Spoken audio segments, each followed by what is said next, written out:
मेरे और मेरे शौहर के दरमियान कुछ तल्ख कलामी हो गई थी, जिसकी वजह से मुझे घर छोड़कर जाना पड़ा, और ये सब कुछ उसी दौरान। चले, हमने सुना है कि बच्ची आपसे बहुत करीब है, स्कूल की बातें भी बताती होगी आप। आजकल के बच्चे माशाल्लाह बहुत समझदार हैं, वक्त से पहले ही बड़े हो गए जैसा। क्या उन्होंने कभी आपको ये बताया कि उसे कोई लड़का पसंद है स्कूल में या कहीं और? ऑब्जेक्शन योर ऑनर, ये किस किस्म का बेहुदा सवाल है? मैंने एक आम सा सवाल पूछा है सर। वो एक 10 साल की बच्ची है जिसकी दुनिया स्कूल से घर और घर से स्कूल तक महदूद है। तो इतना महदूद रखना भी ठीक नहीं है ना, अच्छे अच्छे लोग भटक जाते हैं। क्या गारंटी है जो कुछ बच्ची के साथ हुआ वो उसकी नादानी ना हो, जो किसी और के साथ हुई हो और नाम मेरे क्लाइंट पे लगाया जा रहा है। Objection your honour. Sustained. Tariq sahab, आप पॉइंट पर बात करें। सर मैं पॉइंट की ही बात कर रहा हूँ। एक घर का माहौल पहले से ही बिगड़ा हुआ हो, बच्चे बड़े हर कोई ऐसे माहौल से फरार ढूंढते हैं। इस आदमी को गौर से देखिए सर, बीवी बच्चों वाला आदमी है, इसे क्या पड़ी है किसी की बच्ची की जिंदगी बर्बाद करने की। सवाल तो इन लोगों से होना चाहिए जिन्होंने ना बच्ची पर ध्यान दिया और ना ये सोचा कि उसको उसके हाल पर छोड़कर कितनी बड़ी गलती कर रहे हैं। अगर मेरी जगह आप होते और ये बातें आपकी बेटी के बारे में की जा रही होती तो आप क्या करते? उस पर अटैक करने से कुछ नहीं होगा मैडम, मेरी बच्ची की नहीं आपकी बच्ची की बात हो रही है। जा सकती हैं आप। That's all your honor.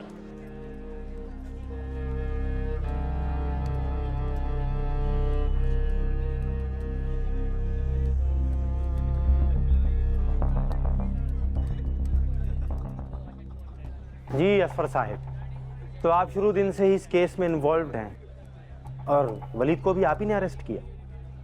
जी। काफी अच्छी कारकर्दगी दिखाई है आपने, मुलजिम को इतनी जल्दी पकड़कर। Must appreciate.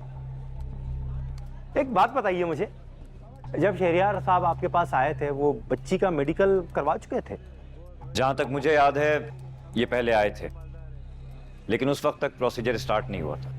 जबकि इस केस में सबसे पहले मेडिकल करवाना जरूरी है। जी बिल्कुल। शहरियार साहब ने मेडिकल करवाने में ताखिर क्यों की?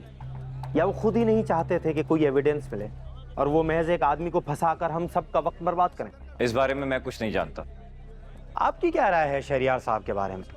अगर आप पुलिस ऑफिसर से पूछ रहे हैं तो बहुत तंग किया है इन्होंने, जो कि इनका हक भी बनता था।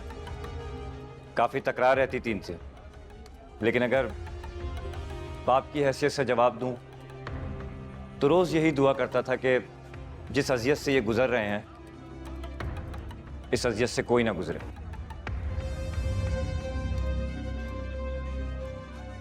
अच्छा खासा माहौल जज्बाती कर दिया असफर साहब आपने। जा सकते हैं आप। Thank you. जी साहब, मैं मुलजिम वहीद को कटहरे में बुलाने की इजाजत चाहता हूँ।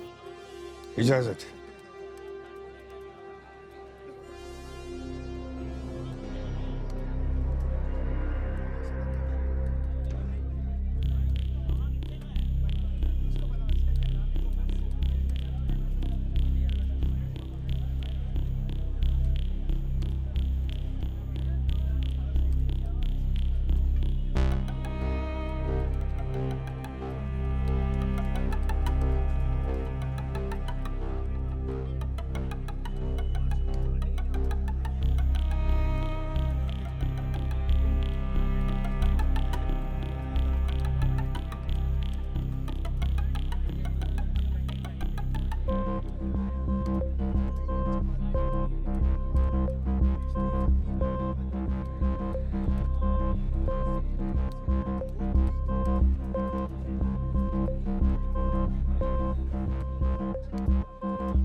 शहरियार साहब के यहाँ कितने अरसे से काम कर रहे थे? मैं काम पे लगा था अक्टूबर से अक्टूबर 1 साल, तो 3 साल।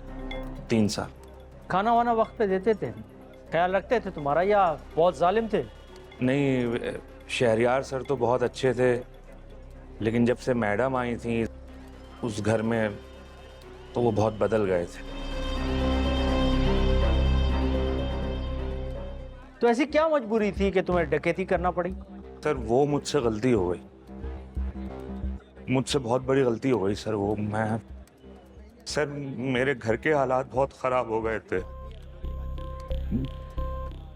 मैं दोस्तों की बातों में आ गया था सर। मैं बहक गया था सर, मैं बहक गया था। लेकिन हमने तो सुना है कि तुमने अपने दोस्त आबिद की मदद से किसी प्लॉट में पैसे लगाए थे।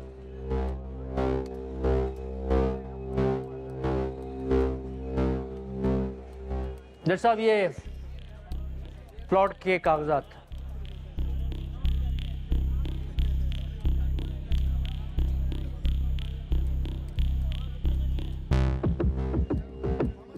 हमने ये भी सुना है कि तुम अपने आप को मुलाजिम तो समझते ही नहीं थे, इरादे बहुत ऊंचे थे तुम्हारे। क्यों, यही बात है ना?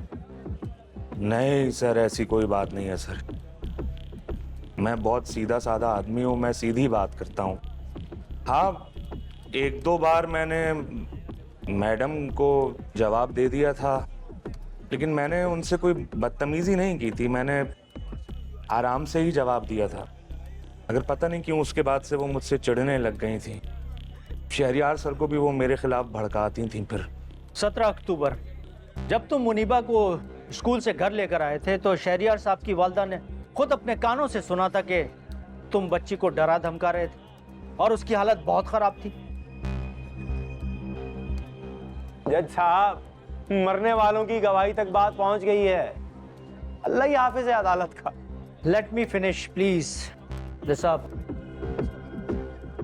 सर मैं छोटी सी बच्ची को क्या डराऊंगा धमकाऊंगा, मैं बताता हूँ सर क्या हुआ था। खौफ की साए दर दीवार पे जो दिल में है ये किस तरह से डूब पाएंगे। याद के पुराने कर्ज अपने तो वो सारे फर्ज हम न जाने कब चुकाएंगे।